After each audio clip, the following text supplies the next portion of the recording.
at the peak of his career, who did not like that. Is this just... I'll say it was the hit. Where is the mastermind? Now, still continuing that journey, were you handcuffed at your back throughout your trip from Kempton Park or Tambo Airport until the destination, which is your parents' homestead? Manje kumuzo ukuthi ngabe kade begaxoza Nkosi ukusuka eCaptain Park naze nayofika emakhaya kulomuzi wabazali bakho.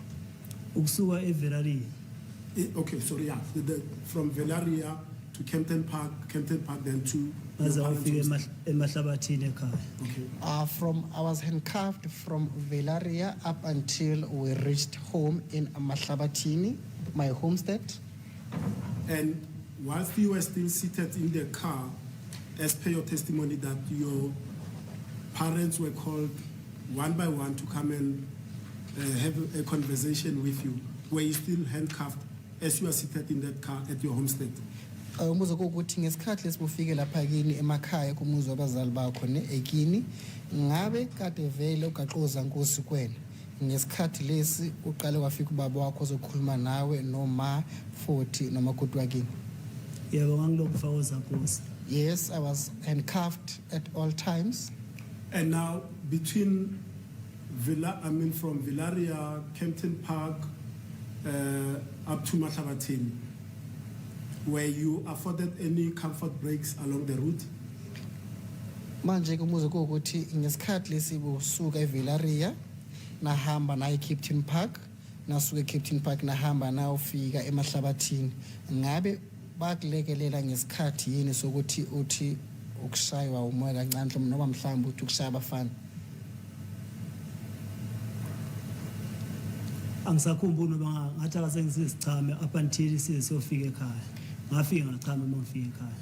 I don't remember whether was I afforded such an opportunity or not. However, I think I only got to help myself by peeing when we arrived at home. And at the time when you were booked out from Velaria, had you already had breakfast? Ukuthi ngesikhathi kade maphoyisa ekuthatha lapha eVelaria ekseni bosodlile isidlo sakho sasekuseni uma bongakasidli. Bengingakadli.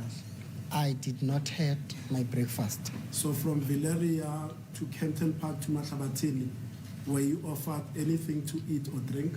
But manje usuka eVelaria, Kempton Park, nasuke eCaptain Park nahamba nazofika emakhaya eMahlabathini, ngabe bakupha yini isiphuzo sokuthi uphuze? Cha, baze bengiphe lutho. No, they never gave me anything. Did you eat at your homestead, at your parents' homestead? Ngabe wadla yini kini emakhaya? Cha, akaze ngidle. No, I never ate. Did you have a drink at your parents' homestead? Ngabe sikhona yini isiphuzo wathi ukusiphuza mawufika le kini emakhaya? Cha, akaze ngiphuza. No, I never drank anything. The police officers that transported you, did they have food along the route when they were transporting you home? Manje umuzo ukuthi amaphoyisa la kade uhamba nawo kuphelekeza le ekhaya ngabe bona kade benako yini ukudla ngabe khona yini isikhathi la abadla ngaso emgwaqweni? Yebo sikhona. Yes.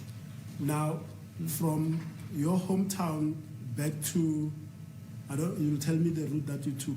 Did you come back from your home to Kempton Park then Velaria, or did you come from your home directly to Pretoria Velaria?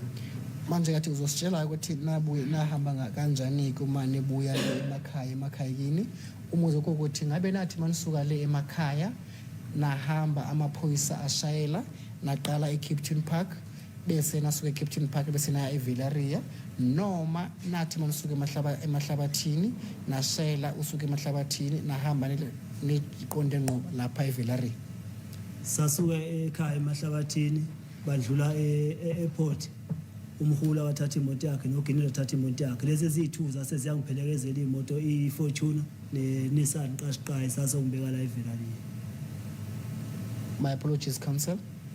Ngicela uphinde futhi bafo nabandlula airport airport yasemakhaya eMayalana. Bendlule airport yaseCaptain Park. Okay. From Mahlabathini they drove all the way up to the airport in Captain Park.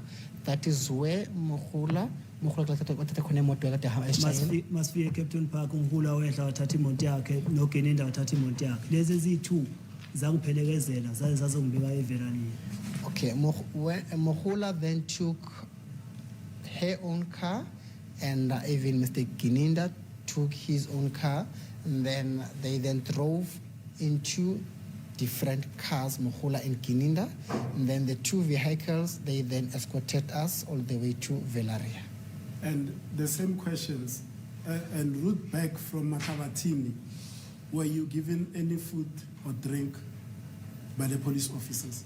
Umuzwa ukuthi umgaqweni ngesikhathi ngihamba lesemgaqweni sendleleni nisuke emahlabathini ngaba amaphoyisa akupha yini iphuzo noma mhlawumbe ukudla ukuthi udle. Cha, awangiphanga lutho.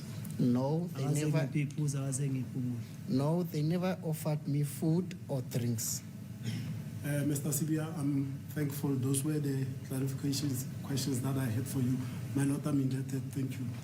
Uyabonga ke ummeli futhi asiqedile ke yona iphele imibuzo kade ngafisa ukuthi I was just about to say, my Lord, it's just about the stroke of 1 o'clock, my Lord.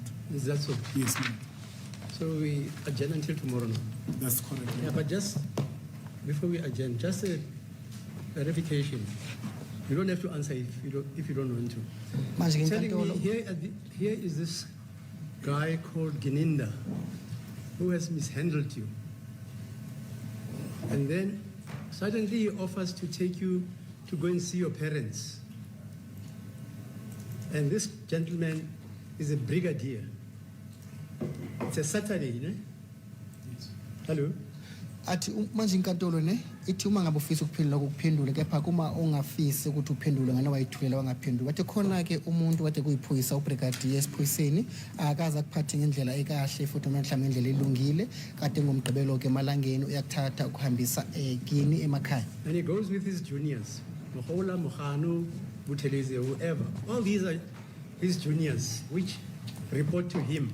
Manje kade hamba namaphoyisa amancane kena ke boMokhana boMokhula nabobuthelezi futhi nabanye bonkana amaphoyisa lamancane kena kade reporta kena njengesikhulu sabo.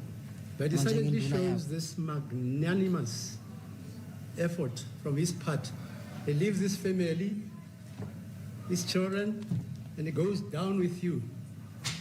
It's about 6 hours or 8 hours. Is that not so? But From Kempton Park to Bahlabatin. It's about how long? but 7 hours. 7 hours. 7 hours, my lord. You can add another 1 hour from Velaria to Kempton Park. Okay? Yes. It's about 8 hours. But ungafaka ungajobela futhi ngelinye ke ihora elilodwa lokusuka eVelaria kuze kufike ngapha eCaptain Park ukuthi mawaphelile amahora khona kade ku 8 hours ukuthi nihambe nje kuphela emakhaya. They don't stop anywhere on the path to say, hey, here's some water, here's some food. You can go and pass some water. They just go direct, 8 hours, right up to Mahlabatin. When you get there, they don't say you must have food with your family or have a drink or what. They just show your parents yourself, which is a traumatic event for you because your parents are crying and they've never seen you like this, your wife. And then you drive back again, 8 hours. And you don't go and they don't give you food, they don't eat also. They don't drink water or cold drink. Just like that, 16 hours, no food, no drink. You don't have to answer. Okay. Athi ke ummeli I'm just wondering. athi into emangaza nje kuphela. Ngicela ukuyiphendula mina. No, it's okay, you don't have to answer. Are we Dakulungile adjourning ungaphenduli. until tomorrow? Okay, sis, tomorrow.